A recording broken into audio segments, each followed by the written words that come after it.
Hello, ladies and gentlemen. Welcome to the Esteemed FaceTime with Leaders, an initiative by World Development Corporation. I'm Sunny Pancholi, anchor at World Development Corporation. FaceTime with Leaders is a platform for industry titans to share their experiences, thoughts, ideas, and best practices in order to inspire one another and future leaders. In a nutshell, we attempt to encapsulate the multi-decadal learnings acquired by these industry leaders.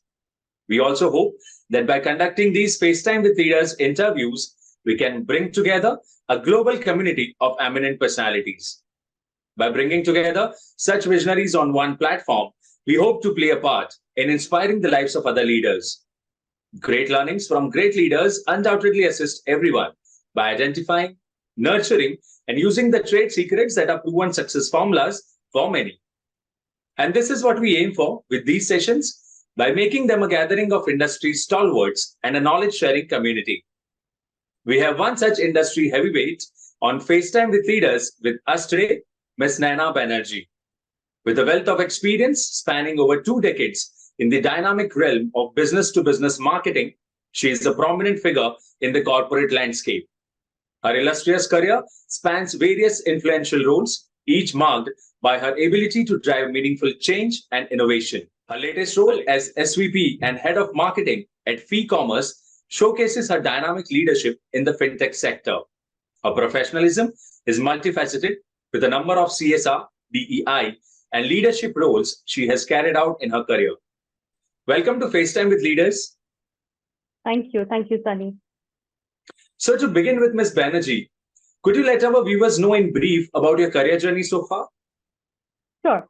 As you have already mentioned that I work in marketing with a company called Phi Commerce, which is India's leading omni-channel payment platform. Before that, I have worked with various, mostly in the BFSI sector, quite a bit of in the BFSI sector and consulting. I worked with Dun & Bradstreet, Rabobank.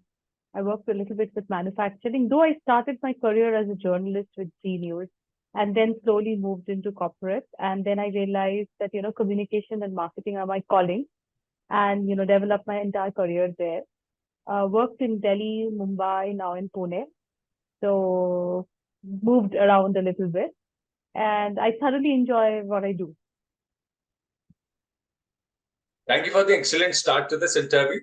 So, Ms. Banerjee, continuing our conversation, our viewers would like to know, you have been honored with several awards. Which of them do you consider the most significant and why?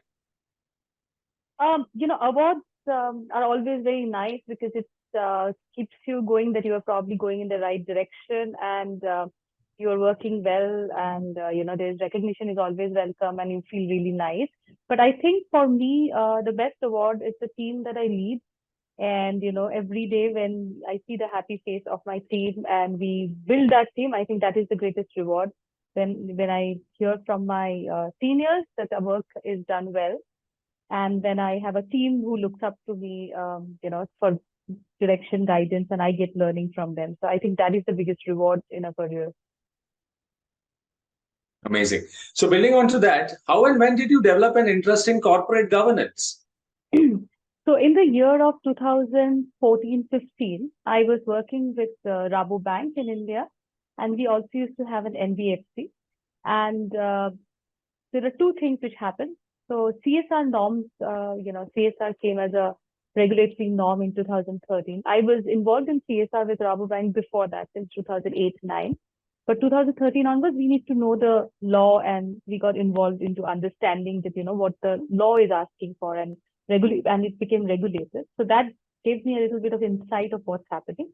And in 2014-15, I got an opportunity to be on a part of the board for Rabo India Finance. And that gave me that, entire, I'm really, really thankful to my then boss, Mr. Shurujit Shom, who used to be the CEO of Rabobank, and he gave me that opportunity. Fairly, not so senior at that point of time, and there was a huge amount of learning. And I think Mr. Esteemed, who is a huge, very respected figure in Indian industry, and he was the chairman. And I have learned from them, what corporate governance means, how you actually look at, beyond the balance sheets, and you look at what the organization is doing. I think that stint made me interested in compliance, governance, understanding how reporting should be done and how and why it is so important for the business. Interesting. So as a corporate governance expert, what values do you bring along? I think I understand the CSR law very well and being in communication, marketing.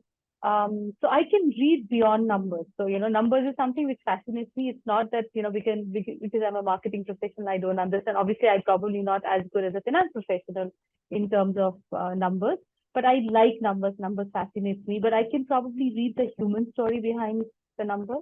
And I think I bring that empathy and that understanding. Plus, I have a huge amount of work in CSR. So along with the reporting, I understand what goes behind the reporting. I think I bring that onto the table.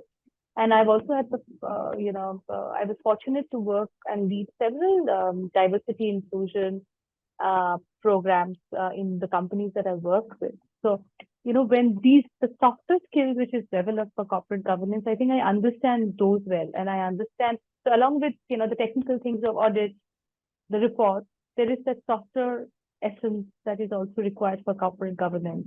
So I think I bring that balance, is what I could say that, I bring to the table. Amazing. So now that we have discussed your career journey, your roles and responsibilities, your take on corporate governance, let's dive into the subject of technology and its impact on your professional landscape. So what are some of the most remarkable changes you have seen in your field with changes in technology? That is part A. And part B is what changes do you expect to see with advent of technology like IoT, AI, ML, blockchain, Web 3.0, big data, etc.? I belong to a generation which actually seen how technology evolved.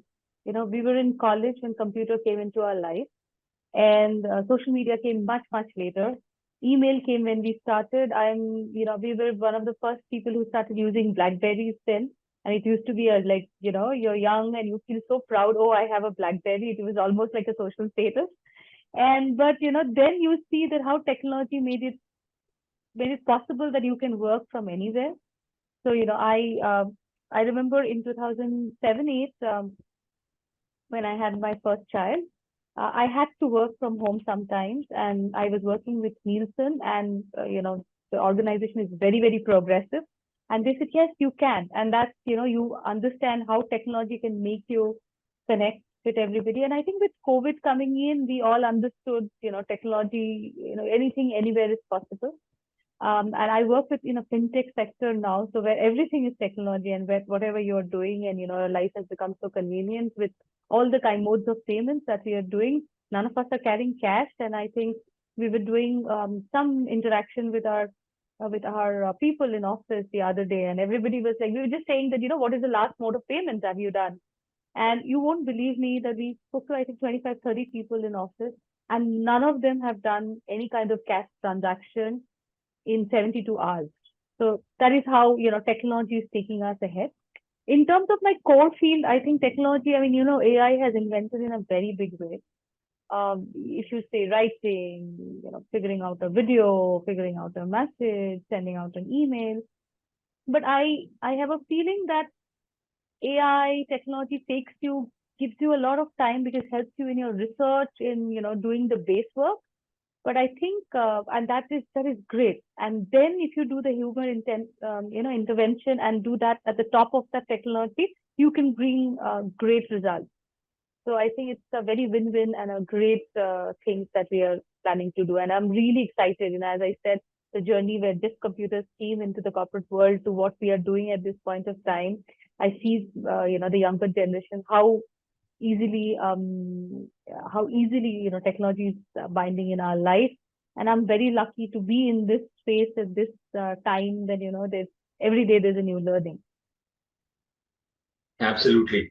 Thank you for sharing such amazing insights into different subjects. So this brings us to the last question of the session, and here it is. We are building a community of industry magnates. The move is meant for cross-pollination of knowledge and building a knowledge-sharing community of corporate giants and industry experts. So what are your thoughts about these initiatives taken by Mr. Zishan Pathan, Mr. Heval Mehta, and the whole team of World Development Corporation? I would just say thank you for giving us this platform. I think, the day you stop learning and the day you stop sharing, you stop living.